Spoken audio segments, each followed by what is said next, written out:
Partai Buruh akhirnya lolos dalam verifikasi administrasi. Artinya kita akan masuk ke tahapan berikutnya, masuk dalam tahapan verifikasi faktual untuk kemudian bisa menjadi salah satu peserta dalam pemilu tahun 2024. Saya kira ini adalah sebuah keberhasilan, sesuatu yang harus kita rayakan. Keberhasilan Partai Buruh dalam verifikasi administrasi tentu saja adalah sebuah kerja yang luar biasa. Ini berkat kerja kita semua, kolektivitas, kebersamaan, kerja yang tidak pernah mengenal lelah walaupun di tengah keterbatasan.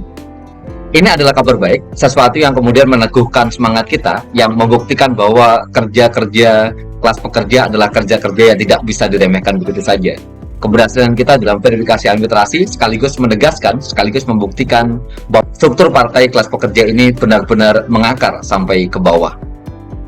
Baru saja Komisi Pemilihan Umum mengumumkan ada setidaknya 18 partai yang lolos dalam verifikasi administrasi, di mana partai yang lolos itu salah satunya adalah Partai Buruh, dan itu artinya Partai Buruh akan masuk dalam tahapan verifikasi faktual. Bila mana kemudian Partai Buruh lolos dalam verifikasi faktual, yang tentu saja kita juga optimis bahwa kita akan lolos, maka kita akan ikut dalam pemilu tahun 2024 nanti. Ketika kemudian kelas pekerja bisa ikut dalam pemilu, maka cita-cita akan semakin dekat. Mimpi dari kaum buruh untuk bisa mempunyai alat politik sendiri, alat perjuangan sendiri, alat yang akan secara konsisten menyuarakan kepentingan dari kelas pekerja, itu akan bisa diwujudkan. Itu akan bisa dilakukan dan waktunya tidak akan lama lagi. Partai-partai yang saat ini sudah mempunyai kursi di Senayan, itu akan langsung dinyatakan untuk bisa ikut dalam pemilu tahun 2024. Sedangkan partai yang tidak punya kursi di Senayan, Partai Buruh salah satunya, itu akan masuk dalam tahapan verifikasi faktual. Dan meskipun dengan demikian, kita juga optimis bahwa dalam verifikasi faktual pun kita akan juga bisa lolos. Sebagaimana informasi sebelumnya bahwa ada 24 partai sebenarnya daftar ke KPU untuk bisa ikut dalam pemilihan umum di tahun 2024 nanti.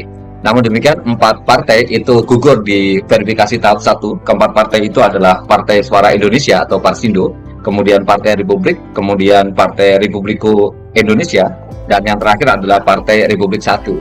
Nah, 4 partai itulah yang kemudian gugur dalam tahapan verifikasi tahap 1, verifikasi administrasi tahap 1 maksud saya. Dan kemudian sisanya itu masuk dalam tahap verifikasi tahap 2, itu ada 20 partai. Dan ketika kemudian KPU menyatakan ada 18 partai yang lolos dalam tahapan verifikasi untuk bisa kemudian masuk dalam tahapan berikutnya, itu artinya ada 2 partai yang tidak lolos. Kedua partai itu, yang pertama adalah Partai Keadilan dan Persatuan atau PKP Indonesia, dan kemudian yang kedua adalah Partai Rakyat Adil Makmur atau Prima.